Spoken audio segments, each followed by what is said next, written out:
You are now listening to the Lone Wolf the Lone Wolf podcast.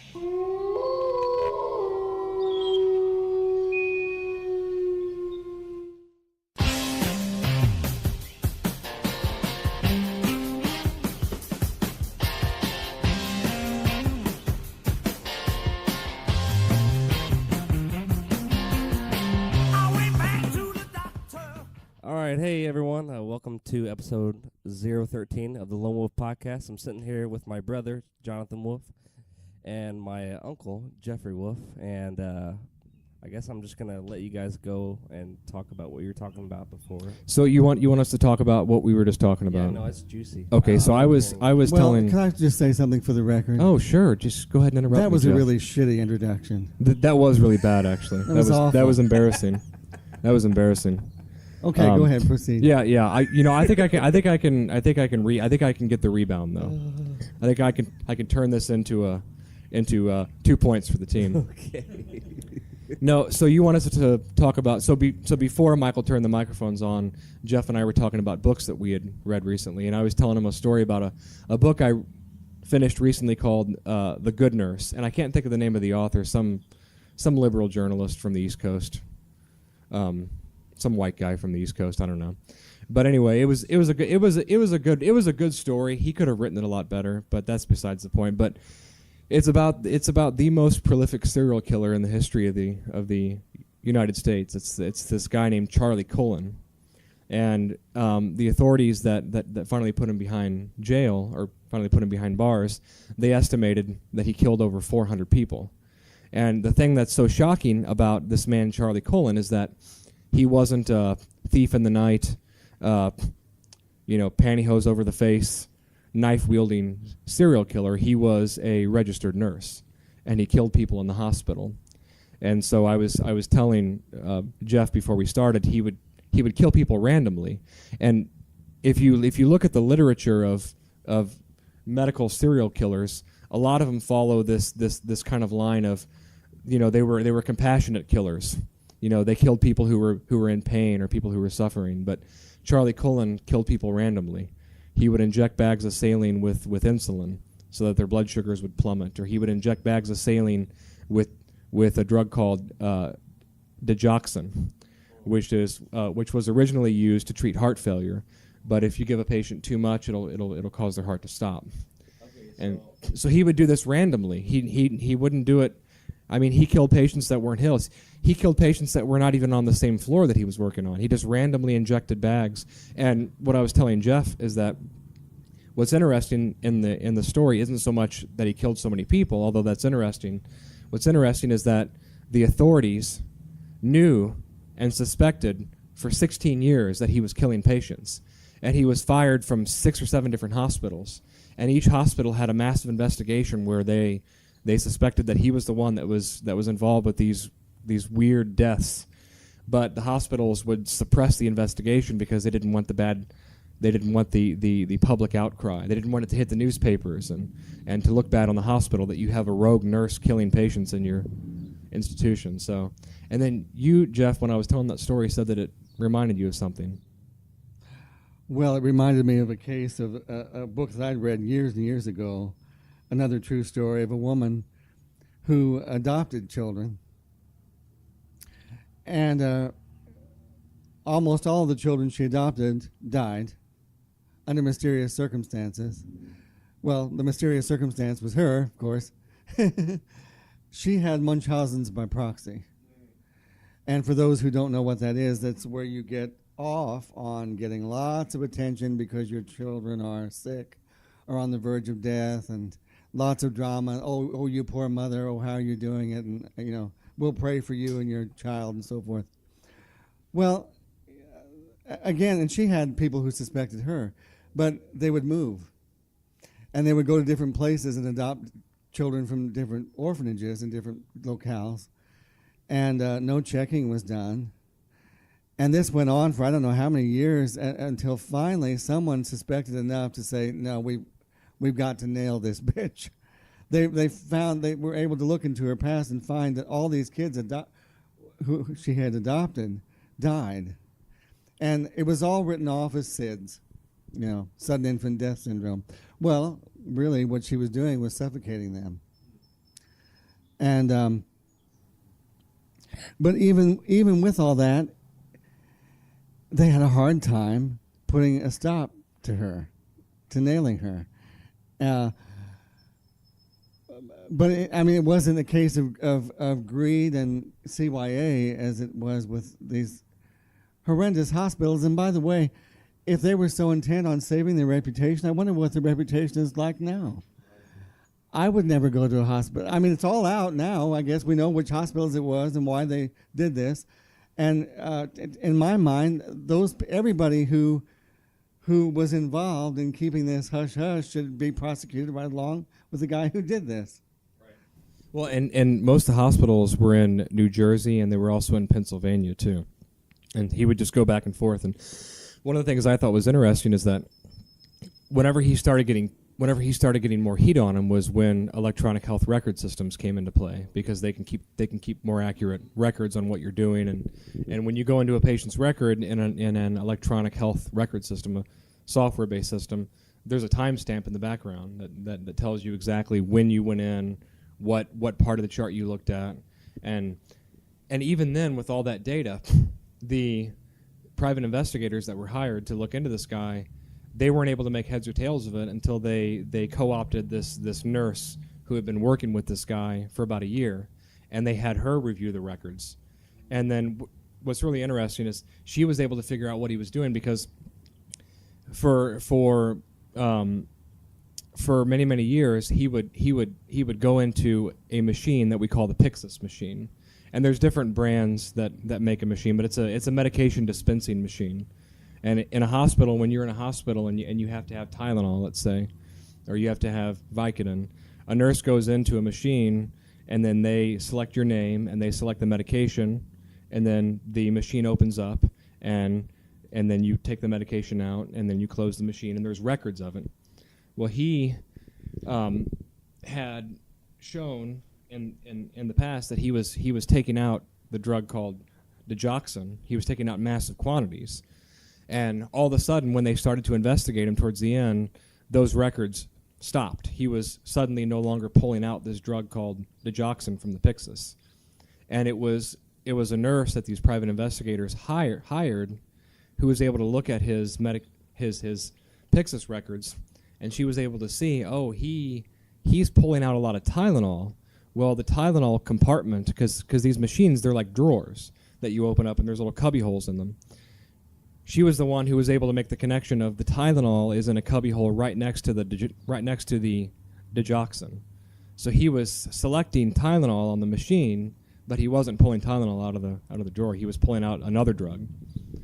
And so, but even then, it took them finding this nurse who was willing to go through all these records.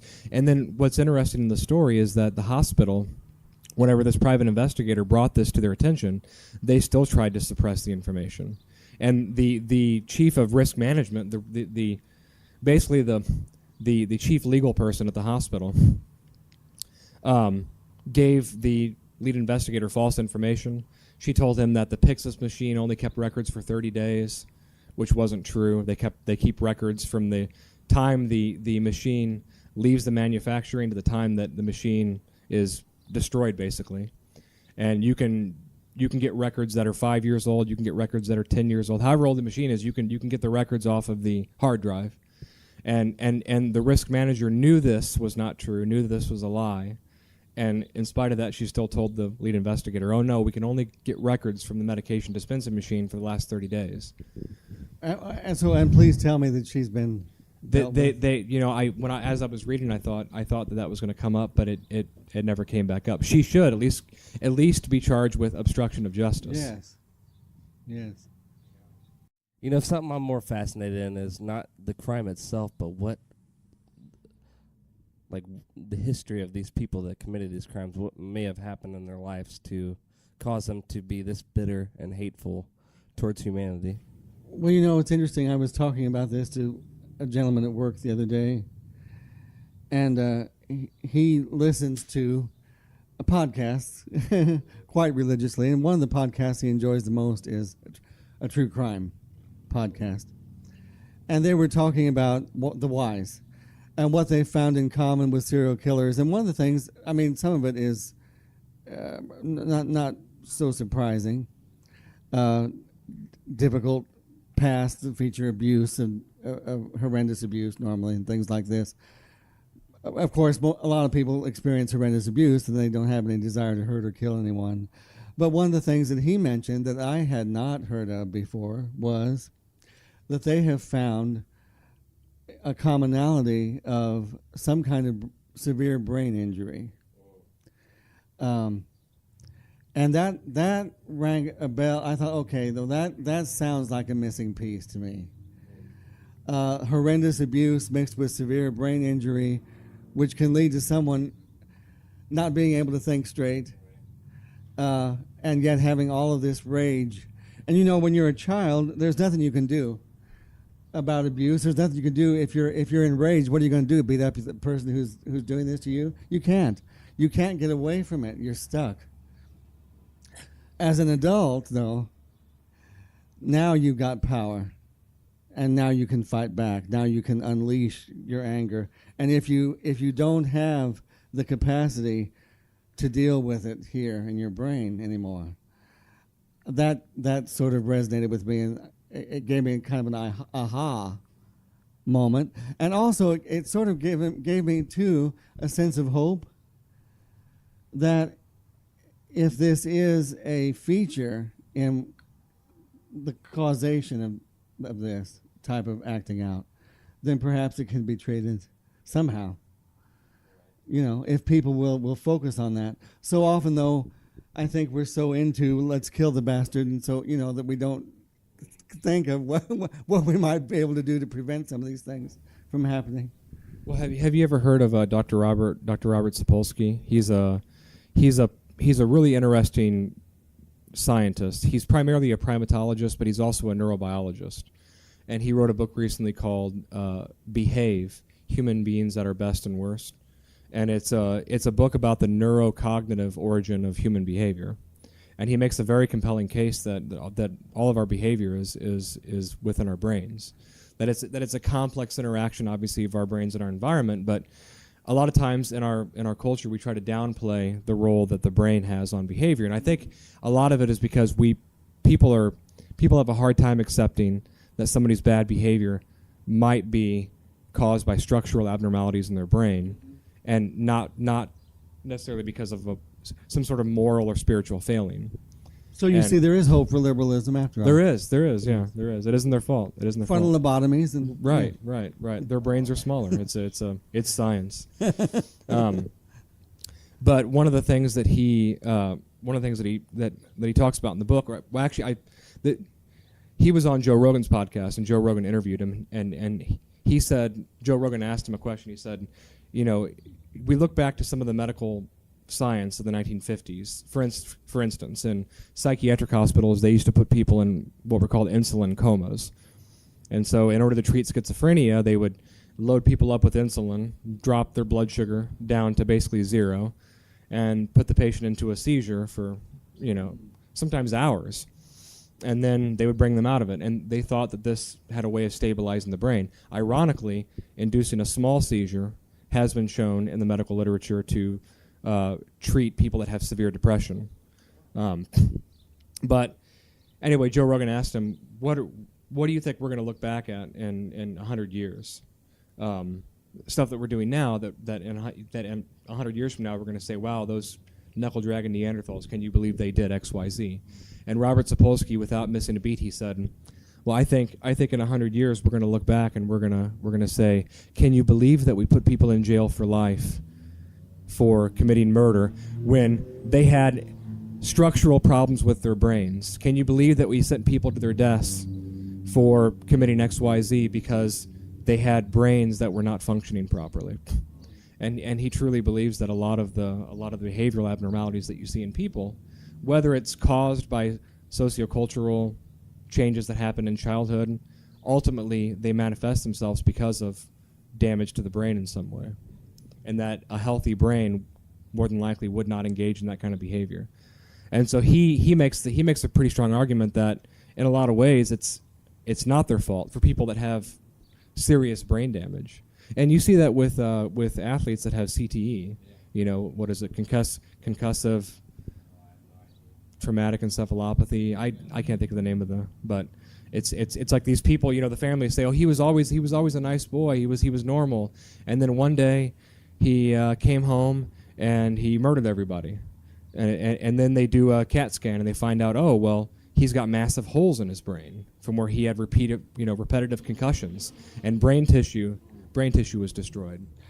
Well, it's interesting that I remember watching a film about the Texas University shooter in I think the late 60s, who just suddenly killed his family, went to a tower at the university and just started shooting people from the tower at the university. Can't remember how many people were killed and injured, and but they found that he'd had a brain tumor. And I think it was Charles Whitmore, wasn't it? Yes. Yeah, Charles Whitmore. That sounds right. And he left a note because he killed his wife, and then he left a note saying, I don't know why I did what I just did. I love this woman, but when you find my body, can you please look at my brain, because I think there's something wrong with my brain. That was the story that I heard. I don't know if it's true or not, but that was the story that I heard. Well, and you know, isn't it interesting that, and we're talking now specifically about serial killers, but there are people who exhibit other forms of behavior that they don't like and yet feel helpless against. I'm thinking now about child molesters, where they literally beg people, but castrate me, please, castrate me. They can't stand it themselves. And wouldn't it be interesting to find something along those same lines with these people as well? That there's something in the brain that maybe with some kind of medication or perhaps some kind of procedure, something could make things better for them. Right. I don't know. I wish there was some way you could do some Minority Report thing where you could just scan them, and if they don't have that, castrate them and let them bleed. Or let them die via bleeding out of their castrated penis. I don't know. When I hear stories like that, I'm kind of ruthless. I believe in eye for an eye punishment. Well, and there, of course there isn't anything wrong with that. However, I know people. There was a gentleman who's in prison right now for child pornography, and when I knew him, I don't know if he was into that when I knew him or not. We'd lost track of each other for a while. But when he was arrested, of course, this was bandied about in the newspapers, and his photograph was in the papers and all kinds of things like this. And the comments from people, oh, what a monster, look at him, and he deserves, and just fill in the blank, and any kind of torture you can imagine. And of course, that's a normal response. I have nothing against that response at all. In fact, I respond that way myself, and yet I knew him, and I couldn't dismiss him as a monster because I knew his good qualities, and so that haunted me, And when you think of the statistics of how widespread this activity is, it's really impossible to dismiss all these people as just monsters. And so I think there's people I think it's difficult to look at, okay, what's causing this, and what can we can do as a society or something to put some emphasis on the genesis of it, so that we can prevent what happens at the other end. We're focusing a lot on what happens at the other end, which is okay, but if we could prevent some of this stuff at the beginning, there wouldn't be victims to begin with. Well, and to your point too, there's a really interesting Radiolab podcast that I listened to about a year ago. Radiolab, by the way, if you haven't listened to it, I haven't listened to them recently because they've gone down the liberal Trump is Hitler rabbit hole, and I'm just not interested. But before Trump got into office, they would do these really interesting episodes. And one episode was about a guy, normal guy. All of a sudden, he's driving home from work, and the way that the Radiolab podcast goes is it's like a story, and there's always a punchline about 5 minutes into it, but you don't know you know it's coming, but you don't know how the story is going to turn. And the story is this guy was in his car driving home from work, and all of a sudden he says he feels this weird thing start to happen in his body, and he says, and I thought to myself, oh no, it's back. And he ended up having a seizure. He ended up having a grand mal seizure. He wrecks his car, and then the story kind of takes off from there. So he had epilepsy as a child, and then he grew out of it, and then it came back as an adult. And this time it came back in a very, very severe fashion to where he medication wouldn't control it. And so out of sort of desperation, they ended up doing a neurosurgical procedure where they cut out the part of the brain that the seizure was localized to. And this is something that they do sometimes to people that have severe epilepsy. They'll actually go in and they'll remove the brain tissue that is the loci, the point of origin of the seizure activity.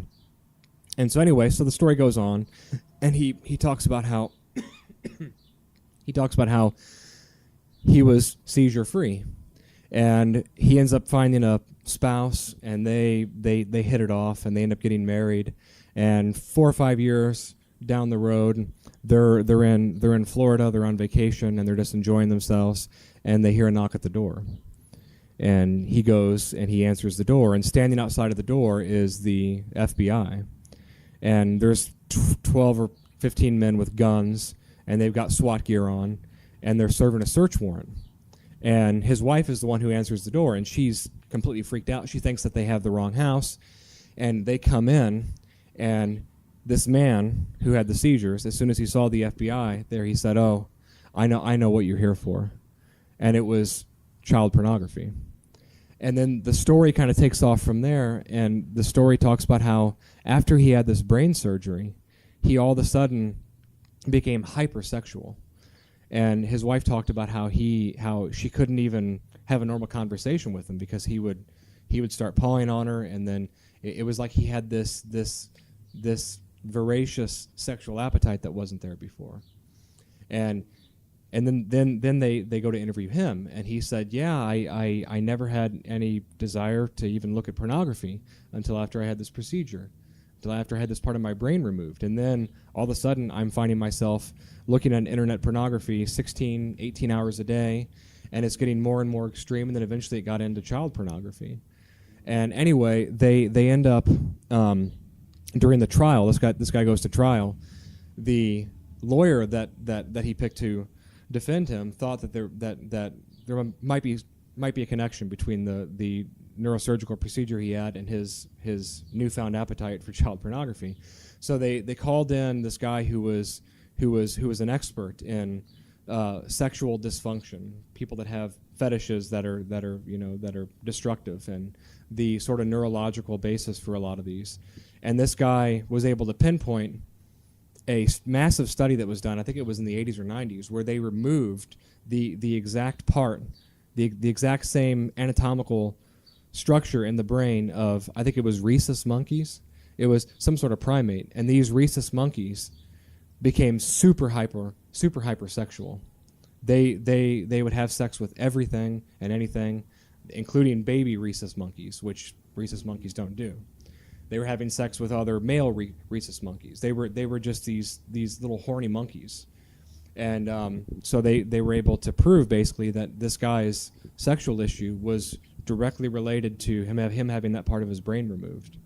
And he ended up going to jail for a very, very short period of time. The judge was compassionate enough to accept the scientific evidence in the courtroom and gave him a shortened sentence. But they interviewed Robert Sapolsky, coming back to him, and they said, if you were the judge, would you have sentenced the guy to jail? And he said, no, I wouldn't have given him any sentence. He said it wasn't his fault at all.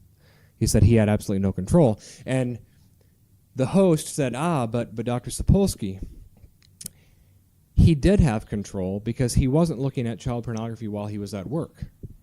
He wasn't looking at child pornography in public places. He knew that he knew that it was taboo because he would do it secretly in the privacy of his own bedroom. And Robert Sapolsky said, well, yeah, and in the original study with the rhesus monkeys, if you go back and look at it, the rhesus monkeys would not engage in sexual behavior all the time. You could give them toys, and they would play with toys. You could give them other activities, and they would engage in the other activities, and they wouldn't have sex or they wouldn't desire sex when they were engaging in those activities. And it was just interesting, kind of trying to piggyback onto what you were saying. I think there is something to that. Yeah. And if we could develop a procedure in the future that would fix people's brains, that would be interesting and that would be worthwhile. That would be worth pursuing. But in the meantime, I don't see the public being okay with accepting that kind of argument, saying, "Oh, well, this guy's a pedophile because part of his brain is, has been destroyed." And and yet, of course, when it hits home, and I'm thinking now not just about the victims, but the spouses, the other children who may or may not have been involved, aunts and uncles and so forth, who, like my friend, you can't dismiss these people as just, they're just monsters to destroy them. And I agree. I don't think we're there yet as a society, but I really do. I think that is the answer ultimately to the problem of how do we help. There's tragedies on all sides here. There's tragedy from the beginning of this all the way through to the end of it. And I think, and again, I don't blame people for having that reaction at all. I as I said, I had that myself. If you were to see someone raping a child, well, you'd probably kill them. And I mean, that's just, and I have no problem with it. Other than in the long run, I don't,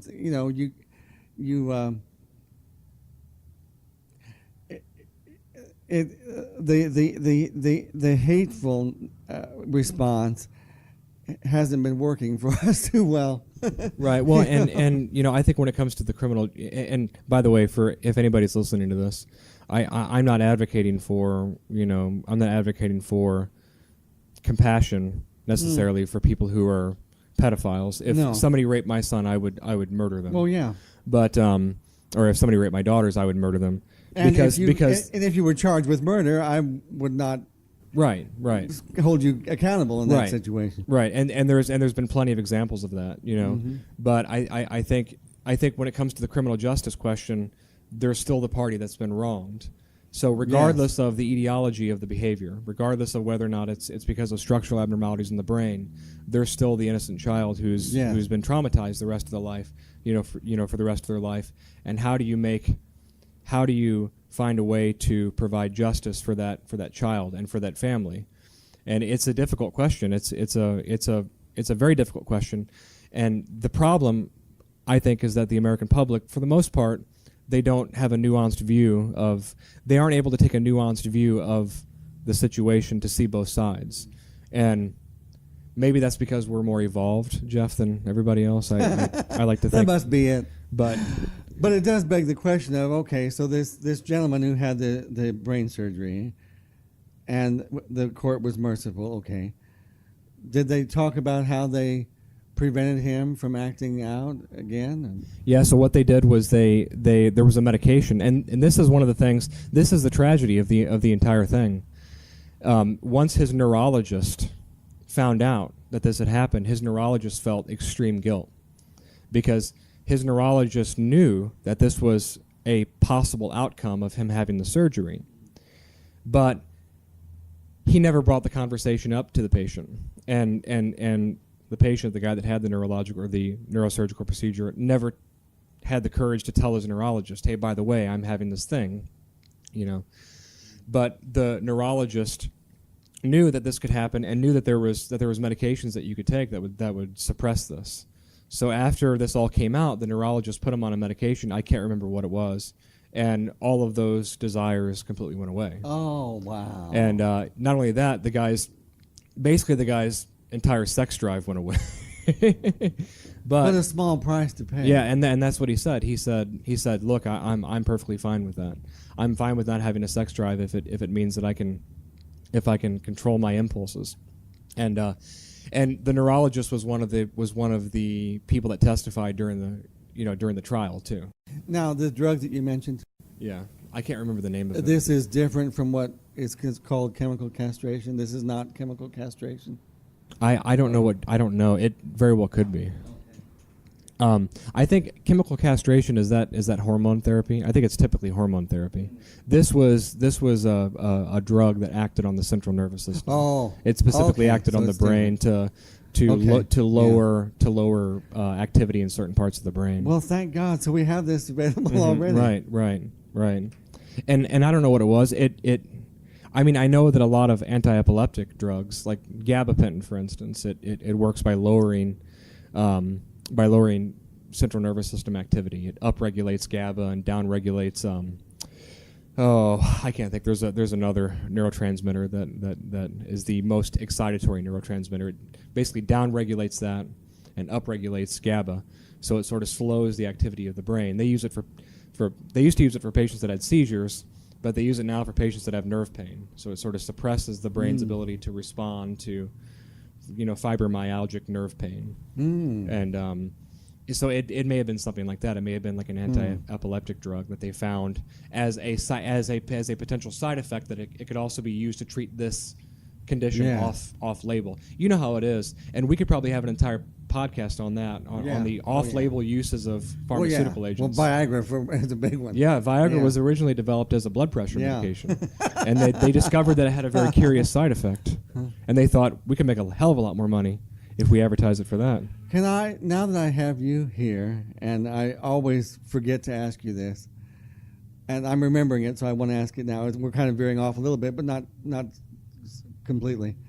But I remember having a conversation with you. It's been years ago now, but you were following the track of a certain drug that was at the time being tested. I don't know if it was being tested on humans or not. But this was something that could be ingested, I believe, and I don't know how it worked, but it was a way that they were trying to treat obesity. And when they were doing the trials on animals, they found, I think it was rats or whatever it was, that they could eat whatever they wanted and not gain an ounce and not have heart disease or anything like this. And I've often wondered what happened to that, and if you knew. Yeah, so the pharmaceutical agent doesn't have a name. It because it hasn't gone through the whole FDA approval process. But I know last time I read about it, it's been several years. It's probably been 5 years. But yeah, it was a drug. I don't know if it was a biological agent or if it was or if it was a chemical agent. It was some sort of drug that essentially you give it to mice, and they could eat whatever they wanted, and they didn't have to exercise, and they would maintain a lean body mass, and all of their blood markers would stay healthy. So their triglycerides wouldn't go up, their cholesterol wouldn't go up. Essentially, you could feed them corn and not have them exercise, and they wouldn't become obese. They wouldn't develop fatty liver disease. And I know the last time I read about it, it was in a journal. It was in a research journal. And it was being investigated, but you know how that is with. Well, I mean, yes. The FDA approval process cost $1 billion. Yeah. And then it takes about a decade to go through all the clinical trials. Do you remember if they mentioned how? Did it just increase metabolism, or because I'm thinking, okay, if you eat, there's only so many things that can happen. Either the calories get spent through energy, or they get stored as fat, or they get flushed out somehow. And I don't know if it increased the metabolism. If I remember correctly, the agent, we'll just call it that, cause your body to partition fuel in such a way that if you didn't need the calories, your body wouldn't process them. So like now, even if you don't need the calories, your body will process it. So the way it works is, for those people who don't understand how it works, when you eat an extra calorie, your body uses it. Your body has to use it. It can't just get rid of it. For the most part, there are some things that pass through your digestive system, like fiber. But so the way that your body deals with that is it takes the extra calorie and it converts it to something called glycogen, and then it takes the glycogen and stores it in your liver and also in your muscles. Well, when your glycogen stores have reached a threshold to where you can't store any more glycogen in the liver and in the muscles, it then converts the extra energy to fat tissue. And so that's how you become fat. And then what happens is, if you stop eating, your body first pulls the glycogen from your liver and your muscles, converts that to glucose. It's a process called gluconeogenesis, the development of new glucose. And then once the glycogen stores are depleted from your liver and your muscles, it then starts pulling fat, and it will convert the fat into a substance called ketones. And ketones, it's an alternative fuel source that your body can run off of. So you don't have to have sugar for your brain to operate. Your brain can run on ketones. So that's why if you are ever lost in the desert and you don't have food for 10 days, one of the things that they will do when they're doing a medical workup is they'll check your urine for ketones. And if your urine has a lot of ketones, they know that you have been in a state of prolonged starvation.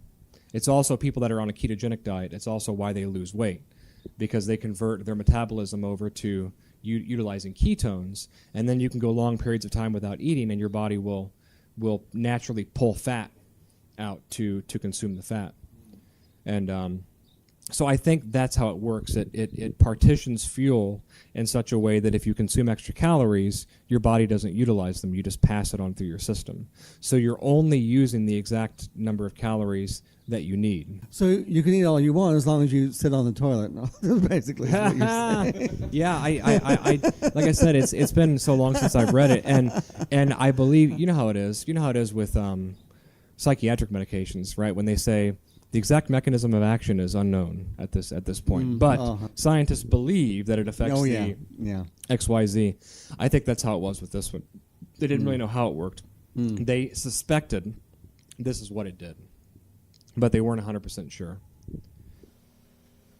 All right, so sorry about this. We were in the garage of Germania, and my brother was getting eaten alive by mosquitoes, so we had to move. It was, as entertaining as it was, he insisted that we move. Yeah, well, it was whenever the mosquito landed on the head of my penis and bit. That was when I decided, okay, we got to move. We got to move somewhere. We're for those two people who are listening to this, we were. Me and Michael. It's a young podcast. It's going to go viral one of these days. Hopefully. We were sitting in a garage in downtown Alton, overlooking the beautiful ambiance of downtown Alton. So there was like Taco Bell. Yeah, there was a Taco Bell, KFC, because you got to have both. Yes. And there was a parking lot, which I'm sure I saw about 3 drug deals go down while we were sitting out there. It's the nicer part of Alton. And Superman, of all people, hanging by his neck. And we saw Superman hanging by his neck, which brings me to a question that I had. You were talking about how you, at the age of 55, have gotten into some things that you never thought you would get into. Well, yeah, and it's not drugs. It's actually more shameful than that. I was talking about how I just last weekend, quite by accident, found myself attracted again to comic books, out of seeing how possible it is to get comic books. It used to be something that would be impossible unless you were a serious collector and were willing to spend thousands of dollars, and then you don't dare touch it because it has to be pristine. And who wants to live like that? Well, a handful of people. But to my surprise, and surprisingly to my great delight, I found that the whole history, the whole Marvel universe and DC, and not just those, but even like Archie and Jughead comic books. So many of these things that I remember from my boyhood are available and they're not that expensive. You can get whole collections for 10, 20 bucks. And so I spent most of the weekend, and I say this, of course, as a confession, because I like to think of myself as being more sophisticated than this. But I spent almost the entire weekend, last weekend, going through and seeing when did it start. If I were to buy this, what would I buy first and second and third? And the whole shebang. And so right now, even as we speak, I'm now following the X-Men and comic books on Kindle. So there you go. And you just never know, folks. So don't judge too harshly, because you might find yourself. So you're getting a digital, not the pulp. Oh, not the digital. pulp paper. Well, digital. Well, I like digital because it lasts. And comic books especially are very prone to be. They're sort of fragile. Of course, digital doesn't have the economic value to it that collecting comics would, but I'm not really into that anyway. But I like it because I don't have to store anything. I don't have to worry about it being lost, stolen, or the dog throwing up on it or whatever. And so, yeah, but there I am. I hate this. Oh, I'm sorry. Go ahead. I know I was saying I sound like a typical millennial, but I can't read paper. Something about it is it's like taking NyQuil to me. I just go right to sleep. I have to read on Kindle. Something with the light, and it helps keep me awake. See, I'm the exact opposite. I like to have the paper. Whenever I read a book, I mean I can read on a Kindle, I can read on my phone, but I definitely don't prefer it. I like to have the paper right in front of me. And I'm also a millennial too, but I'm not a younger douchebag millennial. Speaking of comic books, Michael and I, well, not really speaking of, it's going to make sense in a minute where I'm going with this, but Michael and I last weekend went to go see Jordan Peterson in Indianapolis. He had a night where he was talking about his book. And anyway, I had listened to an interview with him before I left to go up there, and he was talking about, it was an interview with a guy named Russell Brand, who's a British comedian. He's an actor, super funny guy. And he was talking about, I forgot how they got on the topic, but Jordan Peterson was talking about how the Marvel and the DC superheroes, whenever they first came out, they only had a few superpowers. So Superman, could run as fast as a train. He had strength and he could fly, but he wasn't invincible. He could still be killed. And as the franchise became more popular and the writers were running out of ideas, they started to give Superman more and more powers. And then eventually he got to the point to where he was completely invincible, where nothing could hurt him, he didn't have any weaknesses. And they found that when Superman got to that point, that people stopped reading the story. They just weren't interested. And so then they invented kryptonite. And then the different types of kryptonite, depending on if you had the red kryptonite, it would affect his vision, or if you had the green kryptonite, it would kill him. I don't know. I was never really into comic books or into superheroes growing up, but I thought that concept was really interesting. That the whole concept of you want to have your hero archetype be vulnerable, and you see that within the person of Christ. It's Christ is God incarnate, but he's also a man. He's also vulnerable. Mm-hmm. He can be killed, and he was killed. He was killed on the cross. And something about that human element, that vulnerability, people are really attracted to. And so anyway, when you were talking about comic books, it made me think about how if you're going back to the 1940s and you're going to read them through, it'd be interesting to hear your thoughts on that. Because you'll actually be able to see that progression. You'll actually be able to see the progression of Superman going from having a few superpowers to being invulnerable. And then eventually, I think it was in the 70s was when they came out with kryptonite, or maybe it was the 60s was when they came out with kryptonite, and just how that kind of changes the character of Superman over time. Of course, the 60s, they would introduce some type of drug that would harm Superman. That was the wonderful baby boomer generation. Yeah. The ones that are threatening to sink our economy with debt right now. No offense, Jeff. No, none taken. You're a younger baby boomer, so I don't hold you accountable. Mom and Dad, I hold you accountable.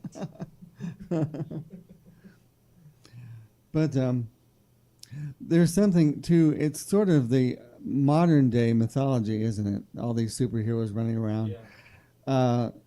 This harkens back to the ancient days of Greece and Rome, when you had the gods and goddesses and all those adventures that they got into, and how they acted and interacted with men and with each other. And that's sort of how I see it. I love the classical mythology, the intricate nature of the gods, and the jealousies and the contests and right. they could be outwitted, and you had the villains and so it's mythology just brought into modern day context. Right. So was it? Oh, sorry. No, go ahead. Was it Venus that was the wife to Zeus? Is that with the Greek? I saw a painting at the Art Institute of Chicago, and they painted Venus. She was scolding, I think, Zeus, which, by the way, she looked like a dude. She had like no breasts at all. She had these huge shoulders. I was like, really? I thought Venus was supposed to look like obviously a woman. painted by a liberal. Probably. Well, there was Hera, and one or the other. It was Rome sort of incorporated a lot of the Greek mythology, and they just sort of changed the names. So I don't know. It's been a long time since I've read the old Greek myths. Yeah, Roman myth. I was going to say the same thing. I thought Venus was a Greek god that they had taken, that the Romans had sort of adopted, and they gave it a different name. Because I know that the Roman gods were the same as the Greek gods. They just had different names. It's kind of, you kind of see that with Germany too, with Germany and Scandinavia. Like a lot of the gods that the ancient Germanic tribes worshipped, they were the same gods that the Vikings worshipped. They were Scandinavian in origin. They just had different names. So there was Thor, but his name wasn't Thor. It was like For. I'm just making this up, but it sounded like Thor. But he was essentially the same character.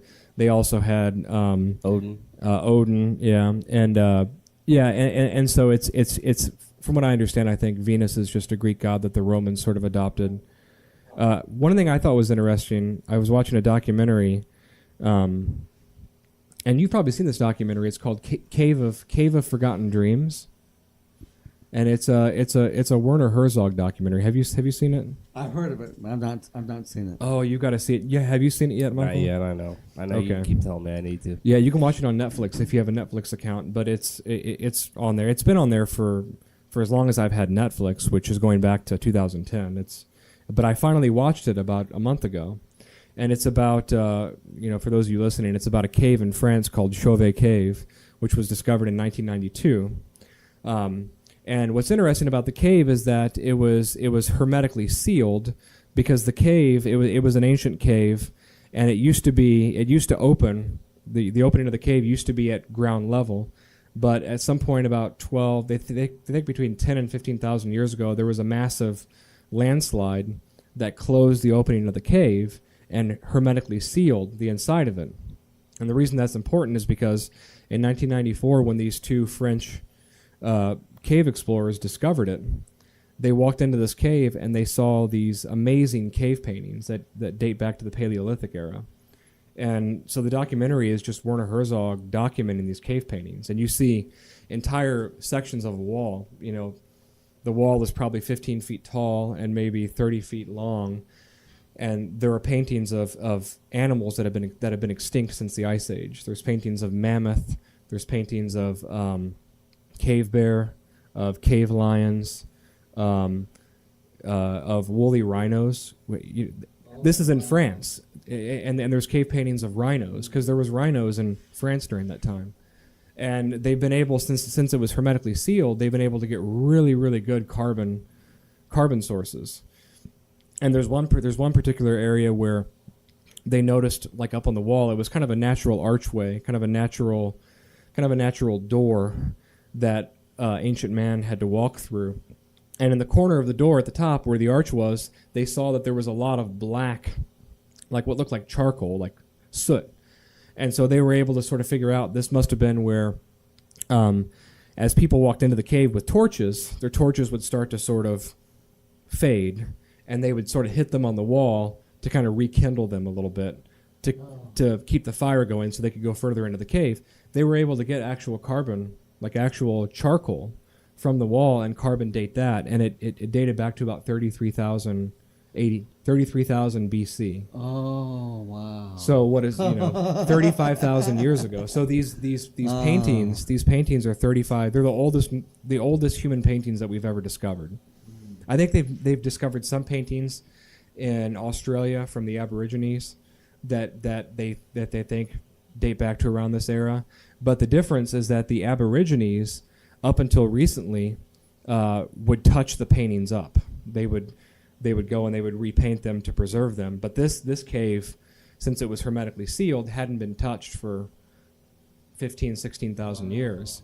And it's really, really interesting. But to your point, though, and I'm trying to look up what it was called. One of the things that they discovered is there was a stalactite, right? That's what it's called, like the things that hang down in the cave, where the cave artist had painted a picture of a half man, half woman, half bison, like a minotaur, basically.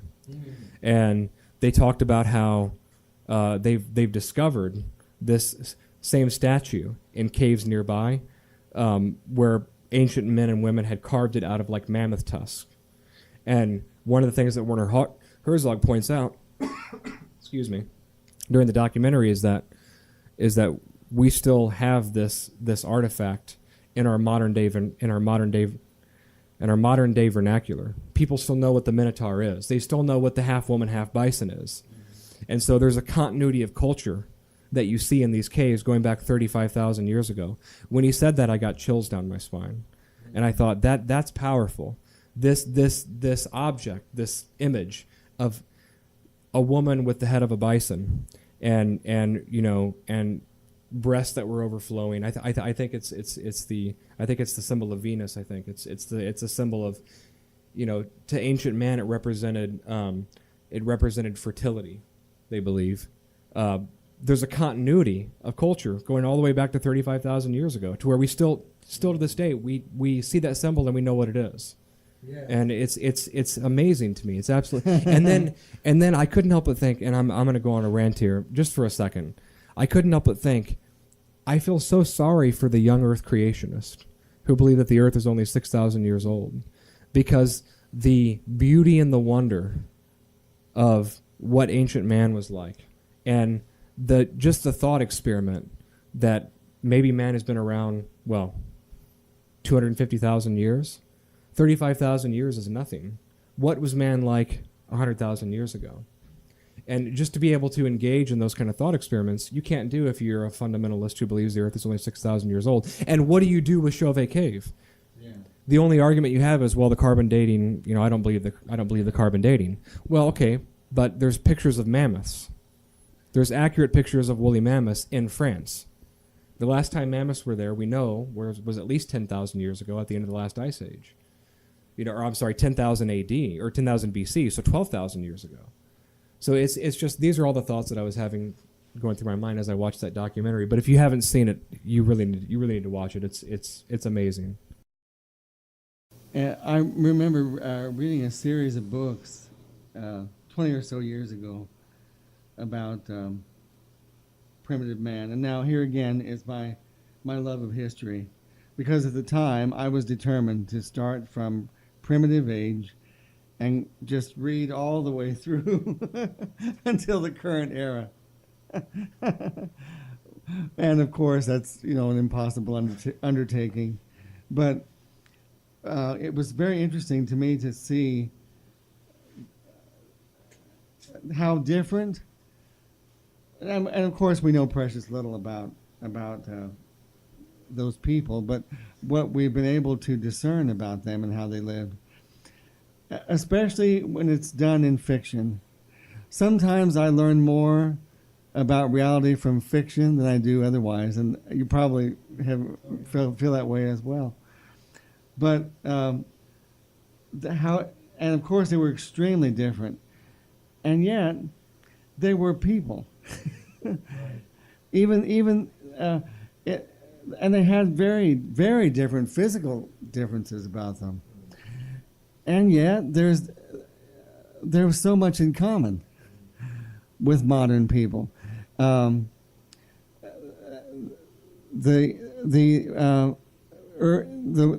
urge to survive, of course, is paramount. But once that's been more or less achieved, then all the other things come into play. You know, I want my life to count. I want things to matter. And I thought it was so interesting to see how they crossed to North America over the Bering Land Bridge at the time, into what they now know they called a corridor of storms, because they were traveling through a vast open plain that was bordered on either side by huge, thick masses of ice. That's how they got here. That it served as a channel to take them directly from what would now be Russia all the way to North America and down through south. It's incredible, but you wouldn't know any of that without those discoveries. Right. And someone who dismisses the world, about 6,000 years old, deprives themselves of that type of richness. Well, and you know, you think of the bravery of those people too. Oh gosh, yes. And yeah. One of the things they talk about in the documentary too is they have a scene. It's a wonderful scene. They have this guy, this German guy, and he's standing in the entrance of a cave. This isn't Chauvet Cave. This is a different cave. And they were talking about other artifacts that they found that date to this time period in caves that are nearby in the Swabian Alps in Germany. And so they cut to the scene where you see this guy, and he's dressed like an Inuit.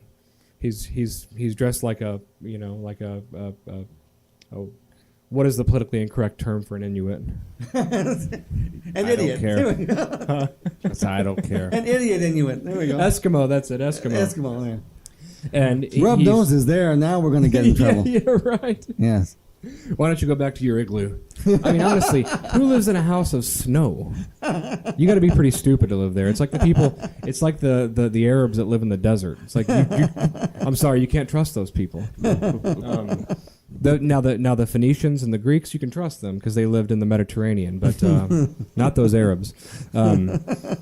No, he's standing outside of this cave, and he's talking about how they discovered a flute in one of the caves, and the flute was made. I think it was the original flute was made out of mammoth tusk, but he recreated the flute. He was like some sort of Paleolithic recreation expert. So he would make Paleolithic tools and instruments and artifacts. So he recreated this flute that they had found, and he used the leg bone of a vulture to do it. And then in the scene, he says the interesting thing about this flute is that it's pentatonic, so it has the same characteristics of a modern day flute. Oh wow! And he said, and if you'd like, I'd like to play a few tunes. And so he plays a song, and then he says, and then whenever I first reconstructed the instrument, I came across this tune, and he plays the Star Spangled Banner.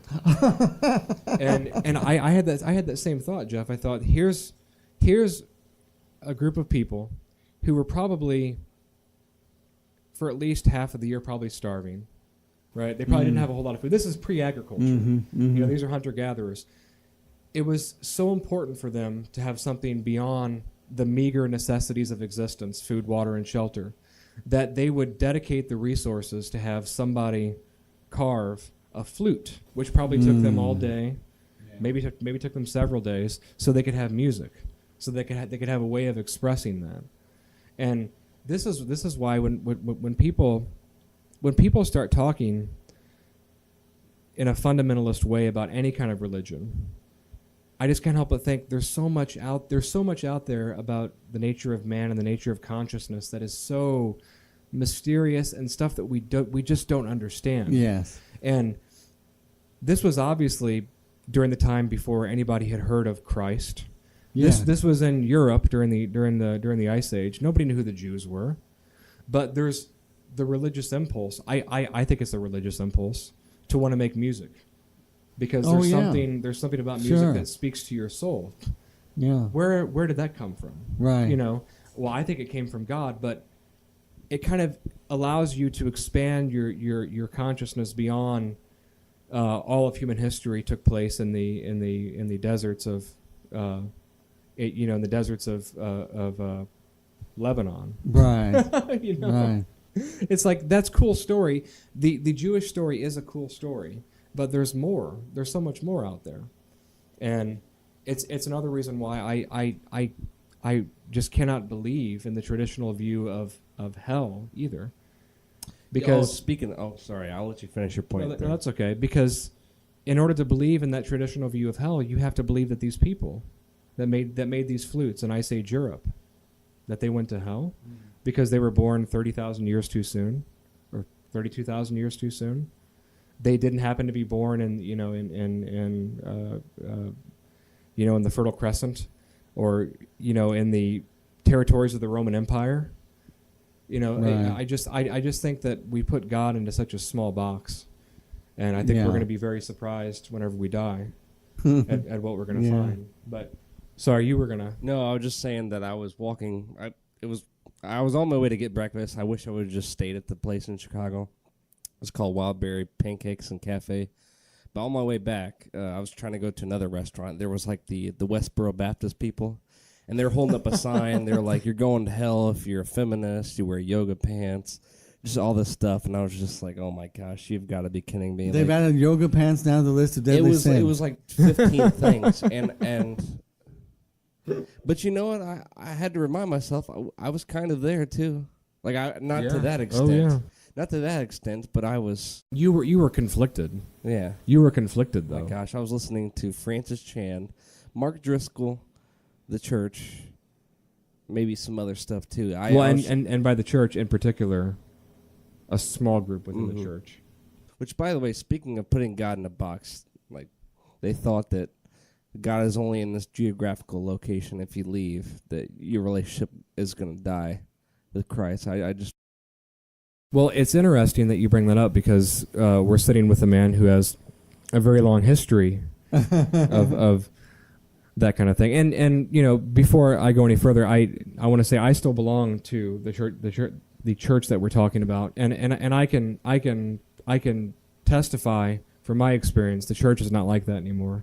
I just spent a week at Little Prairie Bible Camp, where I spent a lot of time with the pastor of this particular church, a guy named Tim Gill, and he's not like that. He's a lot different than he used to be, and I wouldn't be able to belong to a church that was that dogmatic and that controlled people to the extent that they used to control people. However, I know there are still people within the church, unfortunately, that have that old 1980s, early 1990s mindset. Well, yeah, and it's interesting when you, and again, people on the outside looking in. It's sort of like the when we had the pedophile conversation or the serial killer conversation. Outside looking in, they're easy to dismiss as, oh, they're just a bunch of fundamentalist dictators, or they're cultists, or whatever the case might be. And yet, when you know them, and you see the human people that they are, and you know that their motivations are pure, and they're not. You can't just dismiss these people this way, and I suspect it's that way with almost anyone you could come up with in humanity.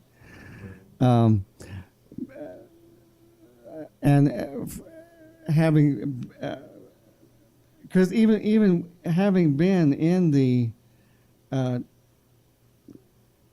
on the receiving end of a lot of attempts at control, and also being on the giving of that, and trying to control and manipulate others, and guilt trip others. Of course, I have more than my fair share of that to be guilty of myself. There was never a sense of. It was almost as though it was unconscious. Everyone I know Byron Katie, who I throw out there quite often mainly because I agree with just about everything the woman has to say about everything. She makes the argument that everybody ultimately is innocent because we're all doing the best we can with what we believe right now. And no one can believe anything other than what they believe at the time they're believing it. And so, although coming from a system that became just intolerable for me, and I often would get angry, and sometimes thinking about it now, I can still get angry about it. But I think through people like Byron Katie, I was able to make a distinction between the people and the system. If I were going to judge the people, I'd have to judge myself. I remember being with people in their face, people who had now sacrificed to help me in my ministry at the time, and just throwing guilt at them and shame at them, and you need to do better at this, and why didn't you do that? And they're standing in front of me crying, literal tears, crying, and I'm still harping on these things that I don't even remember what they were now. And if they don't mean anything now, they meant probably even less then in the heat of the moment. So if I'm going to judge, I've got to judge myself along with that as well. And I don't think judging gets anywhere. And there were a lot of hurt feelings all the way around. And yet, there were more good things than there were bad. And in looking back now and with some distance, I can see where I think it was absolutely necessary for me to be where I was, even to see the things that I look at now as not healthy, because I needed to learn from all that. And so it's an odd mixture with me when I remember, because on the one hand, there's a repulsion that just naturally comes up when I think of it. And yet whenever I see those people that I used to be around so much, the only thing that comes up is love. And that's it. And of course, isn't that the case really of reality in general, I think. Right. Well, and several things that you said made me think. I feel the same way too. I went through a period, and what we're talking about is a church that Jeff used to be a part of, that I'm still a part of today, that Michael used to be a part of, and this church has played a huge role in our lives, I think, and I think even you would admit this, more of a positive role than a negative role, for sure, yes, in spite of the bad things. But I went through a period where where things were said to me that should have not been said, and had I been a little bit older and more mature, I would have told the people where they can shove their heads, or I might have actually physically shoved their heads. But when I look at those people now, I don't even think about. Right. I don't even think about those moments. I realize that we were all caught up in the ethos of the culture of the church at the time, and it's something I couldn't help but think about whenever we went to go see Jordan Peterson last Friday. It was last Friday. I'm sitting there in an auditorium. There's probably 10,000 seats, maybe 15,000 seats. 2,500. Okay, I was way off. 2,500 still. 2,500. There's not a seat in the place. Everything's filled. I'm looking around. It's mostly young men between the ages of 20 and 35, I'd say. There's some women, but it's mostly young men. And Jordan Peterson is talking about sorting out your life. He's talking about responsibility. He's talking about taking up your cross and burying it. And I couldn't help but think, there's a hunger here for the message of the Bible. There's a hunger here for the Christian message. But somehow it's being lost. And I think it's being lost in the churches. It's being lost in the dogma. It's being lost in the periphery, the stuff that doesn't matter. And here you have a Canadian psychologist, who has a voice that sounds like Kermit the Frog, who's selling out theaters across the country to deliver a biblical message. And I can't help but think that the particular area that you came to faith in, that style of that ecclesiastical style, that heavy-handed, manipulative, cult-like behavior, it worked for the youth back then. It doesn't work now. No. It doesn't work, and I think a lot of it is because of the internet. I think a lot of it is because people are a lot more skeptical. But the hunger and the desire for truth is still there, and I just couldn't help but think, like, the church is missing an opportunity here, and I don't know what the answer is. I mean, part of me thinks that we're just going to have to let go of the dogma. We're going to have to be more open-minded. One of the things that Jordan Peterson refuses to answer, and people ask him, is are you a Christian? And I saw one interview where he said, yes, I am a Christian, but I don't like to answer that because it's such a complicated question. Yes, I concur. Yeah. But people want to boil it down to a catchphrase. Yeah. And it's like, well, no, it's kind of like saying, do you believe in God? Well, it really depends on what you mean by God. Right. But if you even in a lot of churches, if you even say what I just said, you'll be looked down upon. You'll be looked down upon as a persona non grata.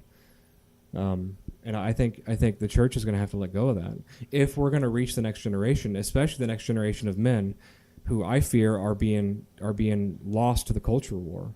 And but yeah, just you talking about that made me think of all that. But it's interesting to see how the church in America has changed.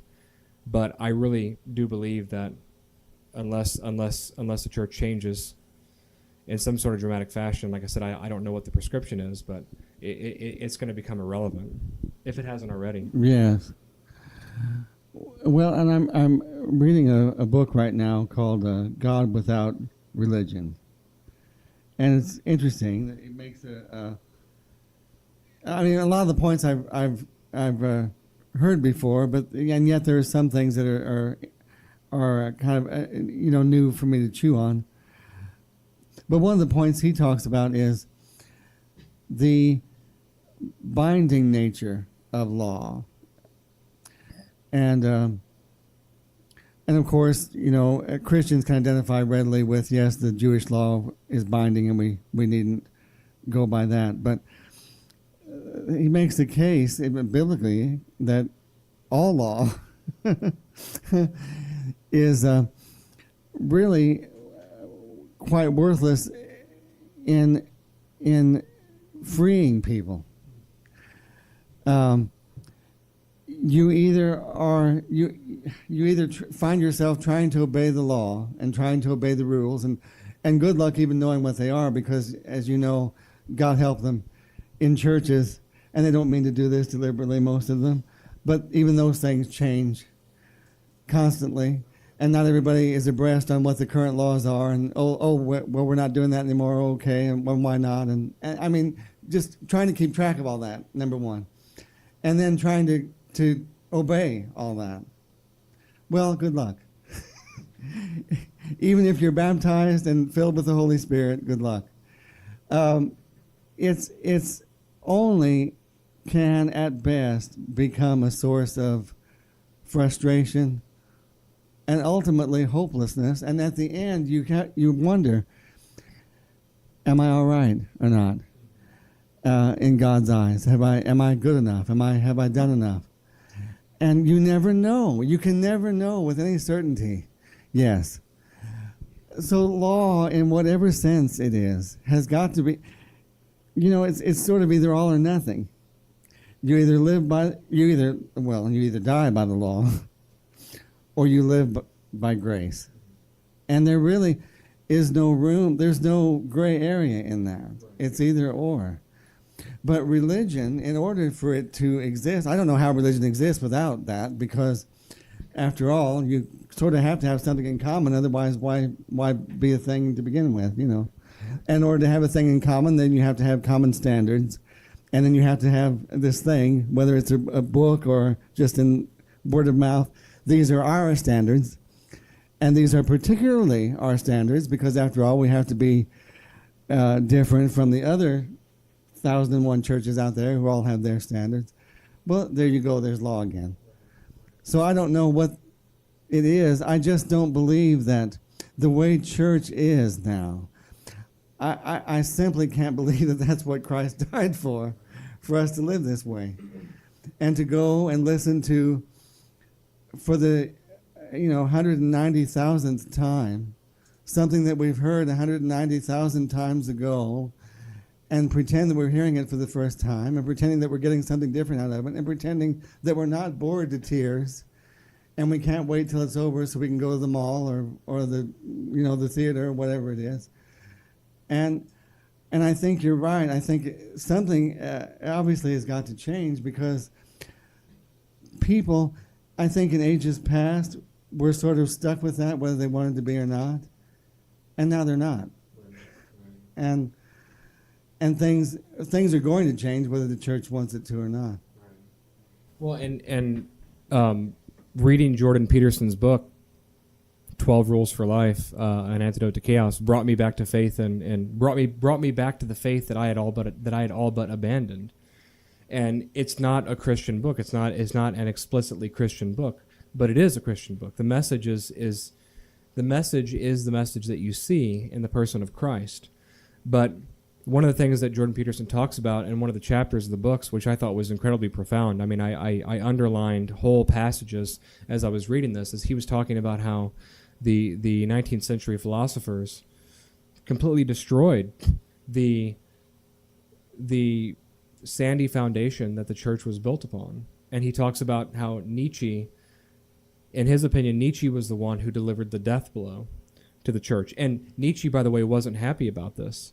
Nietzsche accused the church of committing suicide because it refused to build its principles upon deeper, more substantial archetypes. The archetypes that are right there in the text. It closed itself off into this dogmatic box of ritual and tradition and holding things sacred that should have never been held sacred. And first it was the rationalist, then it was the empiricist, then it was the scientific revolution and Darwin, and then you had Nietzsche coming in and saying, we've destroyed the intellectual credibility of the church, and what is going to follow is going to be the most chaotic period in human history. And because Nietzsche, he said that the 20th century is going to be the most violent, bloody century that we've ever seen, because we've destroyed the foundation of Western civilization. But he blamed the church. He blamed the church for their lack of intellectual honesty and curiosity for bringing that about. And what's interesting is that Jordan Peterson talks about this. He thinks, one of the things that I was thinking about last summer whenever I was listening to an audiobook by a guy named Douglas Murray. It's a book about the immigration crisis in Europe. And he had a chapter where he talks about how Islam is replacing Christianity in Europe. And he said, and so he kind of does like an excavation of the death of Christianity in Europe. And he talks about how the intellectual movements that began began with Hobbes, began with Thomas Hobbes and ended with the postmodernist philosophers in France. They destroyed the intellectual credibility of Christianity. I say that they destroyed the intellectual credibility of the church, not of Christianity, and so now Europeans were kind of staggering. They're like a house that just had the foundation blown out of it. They're pitching this way, and they're pitching and yawning, and the winds are threatening to tear the house down. And what replaces Christianity? Well, it's a religion that is very, very dogmatic, very, very strict, very, very, very, very strong. It's a religion that asserts itself, that is not ashamed of its own shadow, that will take its side in an argument, and that religion is Islam. But anyway, one of the things he said in the book, I was mowing the grass while I was listening to this, and I had to stop. I had to stop what I was doing, and I had to go sit down, and I had to just think about this. He said, how can you return to the faith once the intellectual credibility of that faith is gone? Can you just pretend that you don't know what you know? And he didn't have an answer, but Jordan Peterson in his book talks about how he believes there is an answer. And he believes that you can find the answer in Carl Jung, who said, what you do is you confront the dragon, you rescue your father from the belly of the whale, taking a archetype from the movie Pinocchio. You rescue your dead father. You resurrect the religion that your forefathers gave their lives to construct. These archetypes that have been passed down to us, going back to our conversation about the cave, this continuity of culture that took our ancestors hundreds of thousands of years to develop, and we're benefiting from.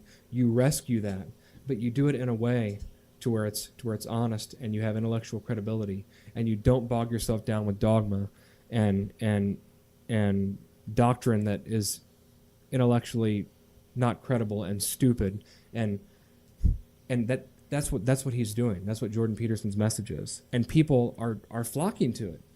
There's a hunger for it. There's a hunger for the message, and like I said, I don't know what that looks like in real life. I don't know what that looks like, because I also think that type of message only appeals to, for lack of better words, people who are smart, people who can grasp some of the concepts. If we can find a way to boil it down to make it to where anybody could grasp the concepts without becoming overly dogmatic, I think that's your answer. But I think part of the reason why the church has become so dogmatic is that not everybody's able to grasp those deeper principles. You know, they're not able to. I mean, I had a conversation, Michael, with a guy, and I told him I don't believe that the Genesis creation story is literal. I said I believe it's a metaphorical story, and he said, "Well, I don't know how. I don't think I could ever adopt that view, because how do you know when to differentiate between what's metaphorical and what's literal?" And I thought, well, you do it all the time. Yeah. Whenever Jesus told the story of the Good Samaritan, it was obviously metaphorical, right? So, but he didn't say, here's a metaphorical story, dummy. He just told the story. You use your mind. Sure. And you can do that with the Bible, but I think that people think that it's sacrosanct to do that because it's the Word of God. And they believe in this false, slippery slope argument that if you interpret one story metaphorically, you'll interpret the whole thing metaphorically, and then it won't matter. And it's, no, metaphors are powerful. Metaphors often are more powerful than the physical things they represent. Yeah, oh, well, yes. But anyway, I didn't mean to go on a rant, but I just... Francis Chan kind of had that dogmatic view. He said, if you even question one syllable of God's word, then you're putting your God's intellect below yours. I'm thinking, how stupid is that? Yeah. Like, where's the growth in that? If you his book, Erasing Hell, I think it was. I think is what it was called. Yeah, that was his argument. Is who are you to question? Oh man, it's the argument from Romans. Where the Apostle Paul says, how can the thing that was created say to him who created them, why have you made me like this? And that was his whole argument. Now, you see... It's a terrible argument, Paul. Yes. It's a terrible argument. And that's what Nietzsche was talking about. The intellectual credibility of the church collapsed because of shitty arguments like that. Sorry. Forgive me. Well, and in today's world... at our fingertips now, within minutes, is a vast... you don't even have to... Well, you can order it immediately on Kindle. And most of the stuff is even free. Right? Within minutes, you have research that you can do that would put him to shame. As you said, the 80s are over, and that genie's not going to go back into the bottle. And then you have right at your finger, and a lot of it is free. Well, that book, Hope Beyond Hell, is free, where the man goes into meticulous detail about words, the Greek words, the Roman words, what the Hebrew text, what it meant then as opposed to now, well, how things were interpreted in terms of cultural context. It's no longer possible for someone who's intellectually honest and curious to be frightened or beaten into obeisances by Francis Chan saying it's one way or the other. Well, who's he? It's one way or the other. Really, is that true? And I've noticed, and we probably all can relate to this, people who want to hold folks within a certain way of looking at things. They will even, from the pulpit, present it as if there are only 2, maybe 3 options. That's it. And you know, when I began to really have my freedom is when I simply began to question that. It's either this, or this. Well, how does he know? Maybe there's a 4th or even 5th option that he's never heard about. Do I know that there's only 3 just because he's saying it doesn't necessarily make it true. And today, sure enough, as soon as you get home from the church or whatever it is, the meeting or wherever it is, within 3 minutes you can go and go, oh my goodness, there's 10. Yeah. There's not just 3, there's 10, and look at this, there's 20. Right. And so the hold that the church had on people, and by church I don't care whatever church it is, the hold that the church used to have is gone. For the most part, it's gone. Now there are some people who are still in it for whatever, but the stranglehold that it had on people's minds and hearts is over, and that genie's not going back. But I really do hope and pray, and I do pray about this, every day, because in a vacuum, there's the opportunity for something so much horrendously worse than the church ever dreamed of being to take its place. And that cannot happen. It can't. I honestly think I would rather see the world be destroyed in a World War III type conflagration than to endure worldwide Islam. And that's the fear that I have, because there's this weird impulse that people have to be drawn to a sort of totalitarian. Well, and I don't think it's weird. It's people are drawn to totalitarian ideologies because totalitarian ideologies give you the answer, and there's something comforting in that. And I completely agree with you. I would rather go back to a medieval type world where the Catholic Church had a stranglehold on religious thought than to descend into a modern day version of that with Islam. Yeah. And that's the fear that I have is I think that there's too many people out there that would just take hold of that would rather adopt the fundamentalist totalitarian ideology than to think through the complexities of what do you do with the fundamental theology that you see in the New Testament now that we've unshackled ourselves from the things that aren't necessary. How do you build a church?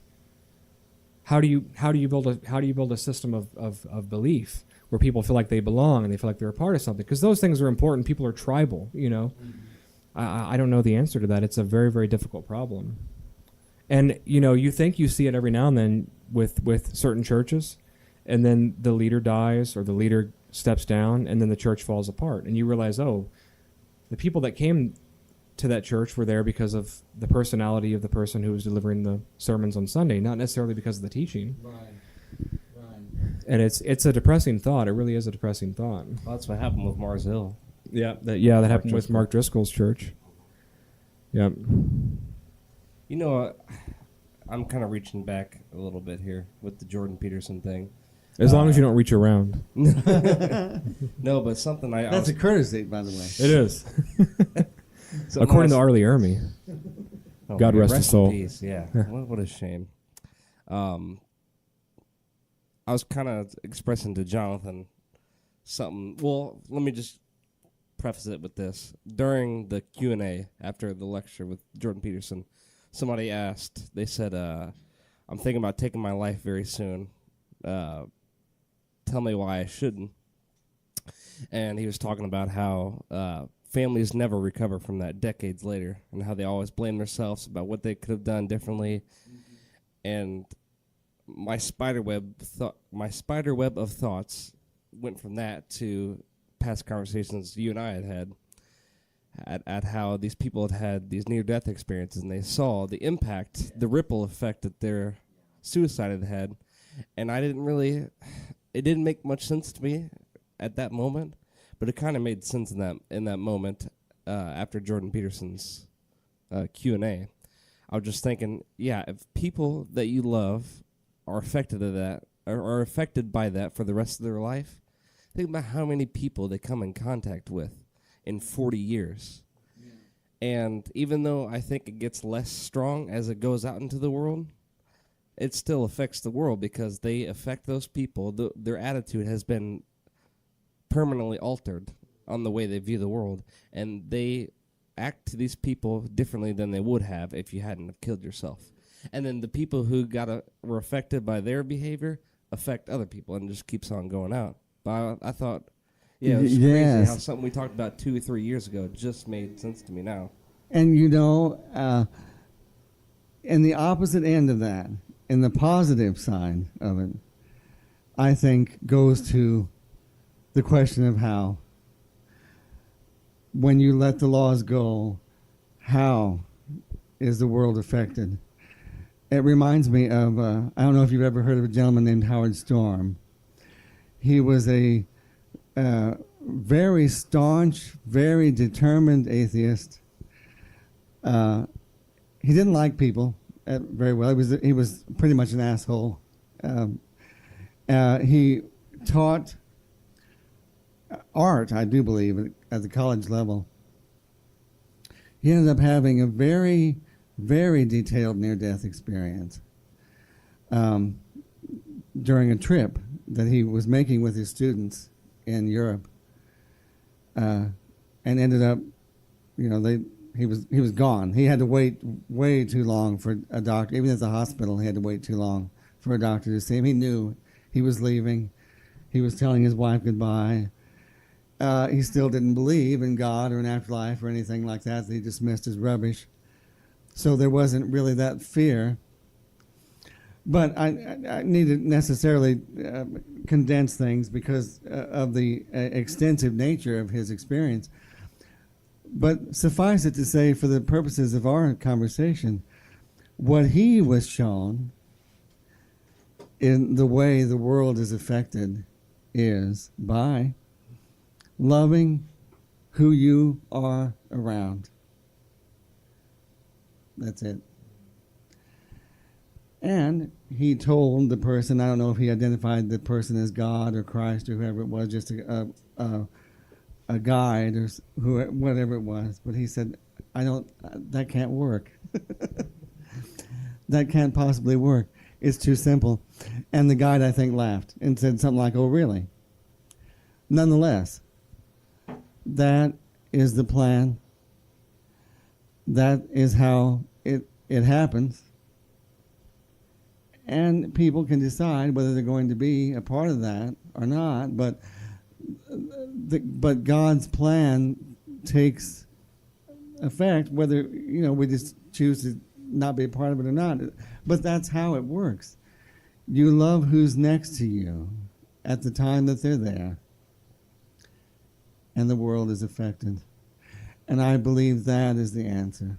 Well, and it's actually interesting that you said that, and I know I've been talking about Jordan Peterson a lot, but we're fanboys. And it's okay. Yeah, well, and there's a backstory with me, but I'm not going to share on the podcast, but I will share with you after we're done why this book meant so much to me. But that's what the book's about. The book is about, the very first chapter is stand up straight with your shoulders back, and then the next chapter is get your own house in order before you criticize the world. And then one of the chapters is assume that the person that you're talking to knows something that you don't. And it's the book is about it's focused on the individual. It's focused on starting small. What's in front of you? What's in front of you that you could make a little bit better? What is the hell that's right in front of you, literally, that you could provide some order to and turn it into heaven? And maybe for some people, and this is one of the things that he always says, maybe you're listening to this podcast and you're addicted to drugs and you're in your parents' basement and your room is a mess. Start by making your bed. Start by picking up your room. It's a very individual focus, and I started putting a lot of those principles into work. And I remember this epiphany I had about a month ago where Elena and I were arguing about something, and she was criticizing me, and I stopped and I just asked myself the question: what if she's right? What if everything she's saying about me is right? And I thought of you, Jeff, because this is the Byron Katie method. It's doing the work. You ask yourself, okay, maybe what she's saying is right, maybe not, but I have to at least consider it first. And it's a terrifying proposition, because if what she's saying is right, it means that you have a lot to work on. It means that you're deeply flawed, but it's better to know that you're deeply flawed, because then you have something that you can work on, than to go throughout life never examining yourself. It's like what Socrates said: the unexamined life is not worth living.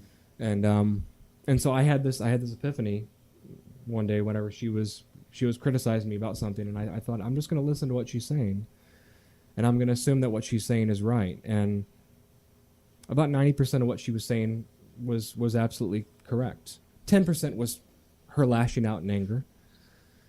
But I found that was really helpful, and it's improved my relationship with her in a very, very short period of time. And one of the things that Jordan Peterson talks about is if you can just every day make a small change to make your life better, to improve the hell that is your existence.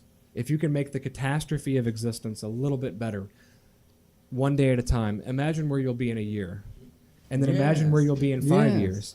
And he said, and he says, and in 10 years, you won't even recognize the person that you once were. and just to the point that you made, that's absolutely true. That's how it has to happen. There's no such thing as a small gesture. No. I'm convinced. Yeah, me too. I may have to change a battery here soon. You know what? I think maybe because Dad just messaged and asked when you were going to be going. I don't know how long we've been going for. But I also need to probably get home soon. But there's some things I was wanting to tell Jeff off mic, if that's okay. Sure. Well, I guess in that case, that summarizes this podcast. It's been great. This has been fantastic. This has been fun. You'll have to do it again. And preferably not in a rape closet, not in a rape room. Yeah, whatever this is. We're in an old bank vault, and it's 4 foot by 12 foot.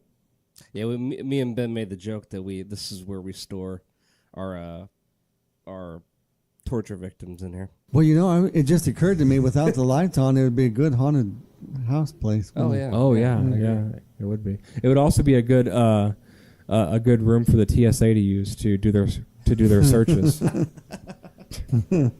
make sure that Al Qaeda, to quote Alex Jones, to make sure Al Qaeda's not in your grandmother's colostomy bag. All right. Thanks for having me on. Oh, no problem. Thanks, Sean. Thanks, Jeff. Thanks, Michael.